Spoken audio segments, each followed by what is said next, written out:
E como sempre, como todos os dias, a gente começa o Liberdade de Opinião indo ao vivo até o Rio de Janeiro. Sidney Rezende, finalmente esse encontro está acontecendo aqui nesse jornal. Para minha alegria. Tudo bem, Elisa? Senhoras e senhores, bom dia também. Temos muitos assuntos hoje, eu estou completamente à sua disposição. Muito bem, vamos em frente, então, começando aqui com todos os assuntos que a gente tem no Liberdade de Opinião. Jair Bolsonaro fez um passeio de moto em São Paulo e reuniu milhares de pessoas. A imagem tomou conta do noticiário durante o fim de semana. O presidente estava acompanhado pelos ministros do Meio Ambiente, Ricardo Salles, e da Infraestrutura, Tarcísio de Freitas. Ele parou para tirar fotos, falar com alguns apoiadores e, pelo que você vê na imagem, tudo isso causou aglomeração. O presidente, os ministros e mais 6 parlamentares foram multados pelo governo de São Paulo por não estarem usando máscara. Bolsonaro também andou com uma moto que cobria a placa, o que não é permitido. Em um discurso, o presidente voltou a falar sobre a liberação do uso do equipamento de proteção para quem estiver vacinado contra a Covid-19. Muito bem, Sidney Rezende, podemos considerar esses encontros do presidente com apoiadores como uma espécie de uma pré-campanha para as eleições do ano que vem? Elisa, sim, toda e qualquer manifestação, seja do governo ou da oposição, que vise demonstrar força, demonstrar que os apoiadores estão ali fechados com aquela bandeira, aquela proposta, neste preciso momento tem essa conotação, porque estamos falando de milhares de pessoas, né? E a aglomeração é completamente indevida, sejam elas manifestações governistas ou oposicionistas, porque nós estamos aí muito próximos de alcançar, faltam 13 mil pessoas, 13 mil óbitos, né? Para chegarmos a 500 mil, que é uma marca absolutamente humilhante para o povo brasileiro, humilhante para as autoridades, espanta o mundo, não é? Muita gente morrendo por conta dessa doença. Nós temos até às 18 horas de ontem 1.130.917 pessoas com Covid no Brasil, sendo acompanhadas por médicos, por mais que se diga, olha, mas muitas delas vão se recuperar, tomara que todas se recuperem, mas estas aglomerações, elas não contribuem nesse momento. Nós estamos ainda com uma vacinação incipiente. O percentual de brasileiros vacinados em segunda dose, que é o que dá a imunização, é de 11,17%. São 23.659.355. Então, por este aspecto, as manifestações em geral são condenáveis. Vamos saber se depois o presidente, esses ministros que você citou aí, a lista, se eles vão pagar esta multa por estarem sem máscara, né, que o governo de São Paulo aplicou e que o governo do Rio não aplicou. Elisa, você é muito novinha, mas eu acho que você da era da era ainda da era do videogame. Eu é que sou ainda da era do tabuleiro. Você jogou aquele jogo em tabuleiro que tinha dadinho, que a sorte definia um pouquinho se você ia passar 2 casas para frente, 5 casas ou 10? Chegou a brincar disso quando era criança, não? Muito, Sidney. Nossa, videogame, tabuleiro e tudo mais, aí depende muito da sorte, né? Depende da sorte, mas no caso aí do presidente Bolsonaro, ele, nesse jogo de poder, ele ganha todas, viu? Ele ganha todas. No Rio de Janeiro, por exemplo, o general Pazuello fez discurso, quebrou as regras do Exército, e o Exército não viu problema nenhum, né? Então, foi inocentado. Quando você vai tentar ver exatamente qual a opinião de cada um, não pode, só daqui a 100 anos. Então, venceu o presidente. Aglomerou, venceu o presidente de novo. Não usou máscara, venceu o presidente de novo. Ele falou os benefícios da cloroquina no combate à Covid, ganhou o presidente de novo. Usou capacete indevido, que o Metro não autorizou ontem em São Paulo, no sábado em São Paulo, também não deu problema nenhum. Depois também não usou cinto de segurança, zero de problema. Foi um corpo para fora, também é ilegal. Não pode também.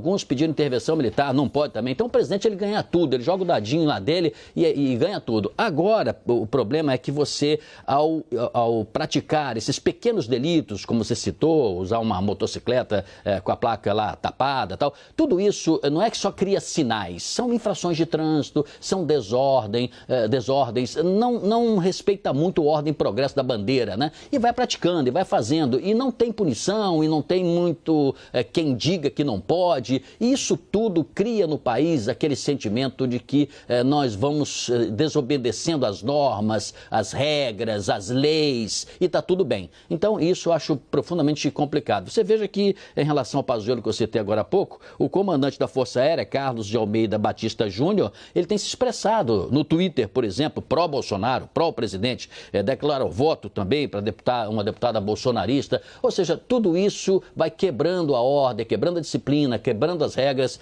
Eu considero isso muito triste para o Brasil. Acho que nós todos temos que acordar de manhã e entender assim, vivemos em comunidade, vivemos numa sociedade, qual é a lei que nos rege para termos uma boa civilização. E nós todos temos que obedecer à lei. Sejamos pessoas muito simples como nós somos ou pessoas muito importantes para o Brasil, para a história, como o presidente Bolsonaro e o seu grupo. Tem que respeitar as leis, viu? Sidney Rezende, juntando tudo isso em um pacote, assim, digamos, colocando aí a aglomeração, não usar máscara, não respeitar o Código de Trânsito, de maneira geral, você considera que foi uma postura adequada do presidente?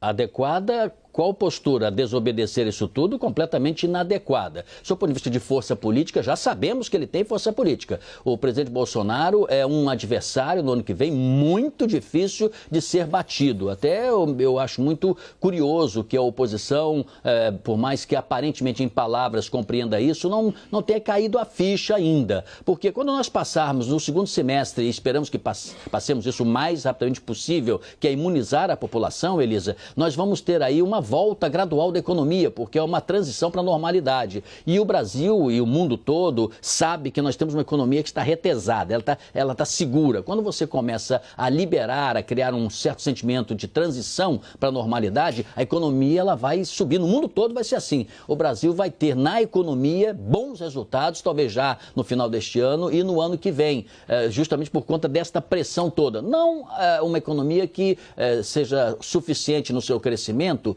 para resolver todos os investimentos que foram feitos, enfrentamento à pandemia, mas nós vamos ter um quadro mais ascendente, subindo. Isso realmente vai acontecer. E aí, economia diz muito numa eleição. É mais um elemento pró-Bolsonaro no ano que vem. Agora, desobedecer às leis, eu acho isso um absurdo e me considero, assim, um brasileiro, um cidadão muito humilhado. É como se batesse na minha cara todos os dias, como se dissesse assim, é assim mesmo, e vai ser assim. Quem é que vai mandar ordenar isso aqui? Pelo visto, ninguém, né? Vamos falar de saúde e vacina no braço, porque precisamos e muito para todos os brasileiros. O governo de São Paulo antecipou o calendário de vacinação e prometeu imunizar com a primeira dose todos os adultos até o dia 15 de setembro.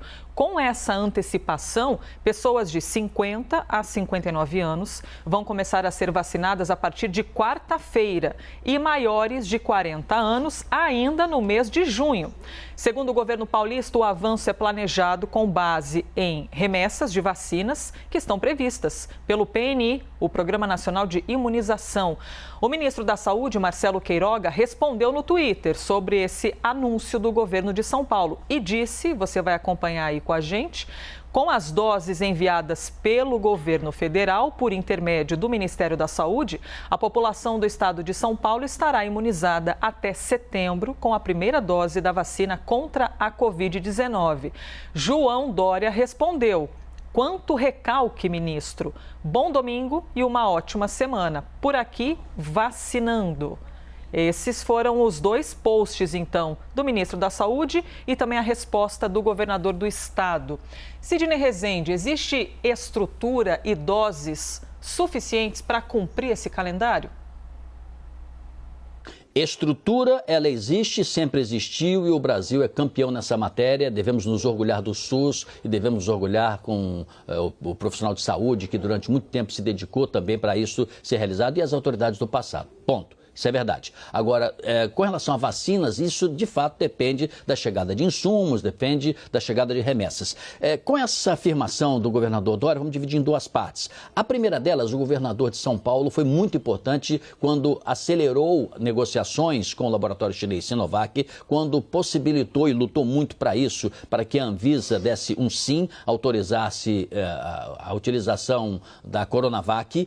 Naquele momento ele lutou contra o próprio presidente da República, que foi contra, mas no momento seguinte as ações elas foram dinamizadas pelo governo federal. Então o ministro Queiroga não está errado quando ele diz nesse preciso momento que o governo de São Paulo vai depender dessas remessas do ministério. E o próprio governador de São Paulo, quando mostrou o gráfico de antecipação, colocou embaixo lá que conforme as, não promessas, mas conforme as remessas do Ministério da Saúde. Então é aquela história que agora cada um puxa um lado para o outro, dando um pouco a impressão que o estado de São Paulo é mais eficiente do que os demais estados brasileiros. brasileiros, quando muitos outros já estão também antevendo, anunciando, trabalhando para termos aí em setembro vacinas em quantidade suficiente para a população adulta. E aí vai se partir para idades até mais adolescentes, vamos dizer assim, como já acontece em alguns lugares do mundo. Então tem um jogo político também que tem que tirar essa espuma de cima, assim como uma régua, né? Você tira essa espuma de cima para você poder consumir o líquido com mais prazer e mais sabor. Quero te ouvir também sobre essa conversa, Sidney, ou um bate-boca, se é que a gente pode chamar assim. O ministro da Saúde fez a publicação, na sequência, João Dória, governador do estado, respondeu, citando inclusive quanto recalque, ministro. De quem são as doses, afinal, Sidney Rezende? Não, as vacinas são do Brasil, tá certo? Embora, no caso da Coronavac, o governo de São Paulo chegou a pagar, inclusive, por remessas, né? No caso das demais, são contratos firmados pelo governo federal. Agora, nem o governador de São Paulo é dono de São Paulo e nem o ministro Queiroga é dono do Brasil ou dono do ministério. Eles são, na verdade, homens públicos que exercem essa função delegada por representação, um pelo presidente da República e outro por eleição direta, para administrar essa gestão de tudo, inclusive nesse momento da pandemia, do enfrentamento da doença. Então, o que acontece?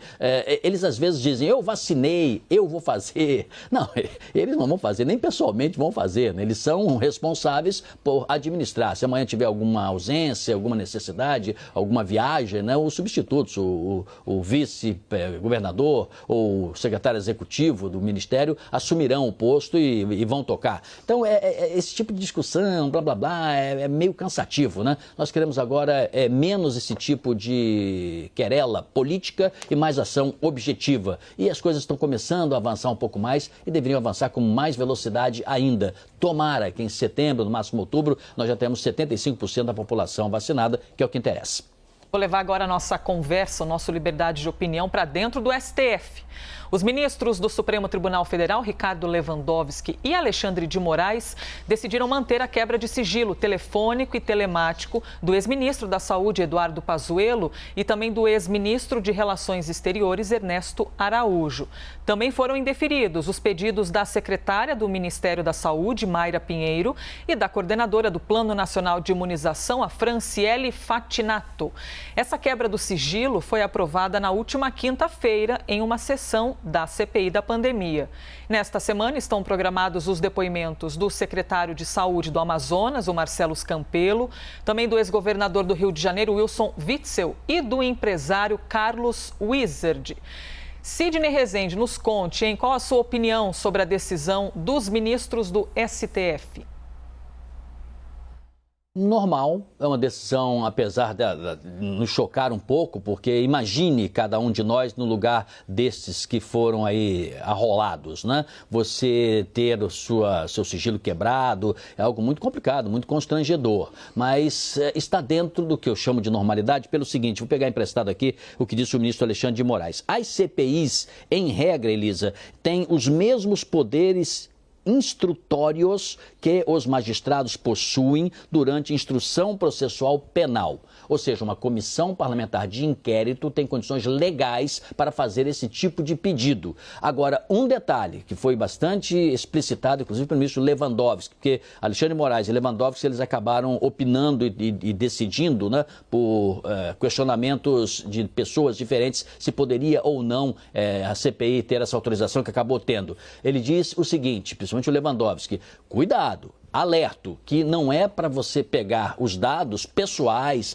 ou dados de terceiros e torná-los públicos. Isso aí é crime e a CPI ou quem autorizou, o presidente, o vice-presidente, o relator, quem seja, vai ser responsabilizado. Então, a quebra de sigilo é para verificar apenas dentro do que investiga a CPI, dentro do seu objetivo, do seu propósito, se há algo que possa acrescentar às documentações, às investigações, para que ao final se tenha um relatório claro, transparentes de eventualmente comprometimentos criminosos ou algo desse gênero por parte dessas pessoas que vão ter o sigilo levantado. Então, isso é muito, muito importante. Não é escancarar tudo como já se fez na história brasileira, apresentar nos telejornais, mostrar foto de trechos e escancarar a vida pessoal de todo mundo sem qualquer tipo de respeito. Isso não poderá acontecer. Agora, como as CPIs têm o mesmo poder que tem, no caso, os magistrados magistrados para, na justiça, tomar uma decisão dessa ordem, portanto, está tudo dentro da legalidade. E uma outra coisa, a quebra de sigilo é possível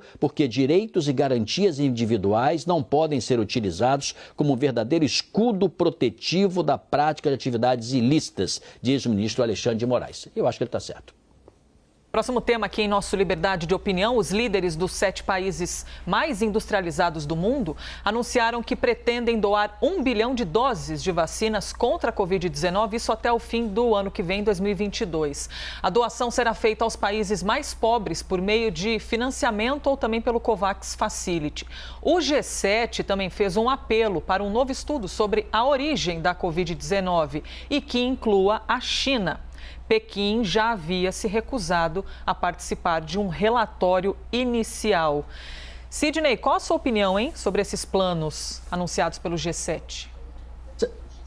Você sabe que essa informação apenas corrobora, ela colabora para os brasileiros terem uma atitude mais ligada no planeta, mais afirmativa, menos vira-lata, como dizia o escritor Nelson Rodrigues. Nós temos que nos colocar nos nossos lugares. Sabe como Estados Unidos, França, Reino Unido, Canadá, Alemanha, Japão, Itália, esses 7 países nos veem como um país rico, ou pelo menos um país em desenvolvimento acima dos chamados países mais pobres. Então, quando eles tomam essa decisão de doação de 1 bilhão de doses para países mais pobres no ano que vem, eles não incluem o Brasil. Então não inclui o Brasil porque estão nos perseguindo, ou não inclui o Brasil por isso, por aquilo. É porque eles acham que o Brasil não está neste grupo. Então é bom que o Brasil mesmo se respeite, que o Brasil se posicione internacionalmente, que a nossa política externa seja uma política de gente grande, uma política olhando para o planeta como um todo, solicitando o poder de interferência, agindo nos foros internacionais.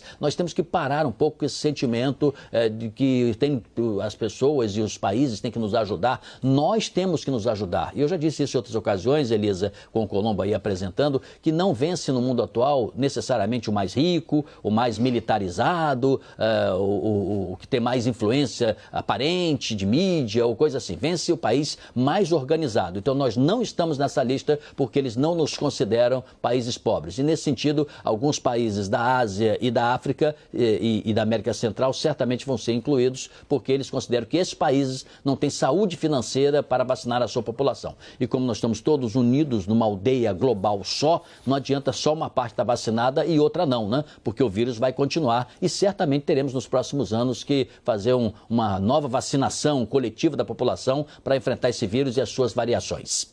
Sidney Rezende, não sei se é impressão de principiante, mas o tempo voou. Eu já tenho que dizer para você que acabou o quadro para você.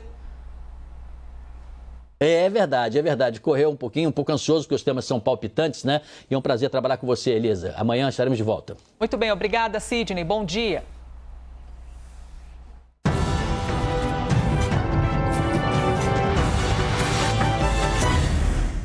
Eu lembro aqui para você que as opiniões emitidas pelos comentaristas do quadro não refletem necessariamente a posição da CNN.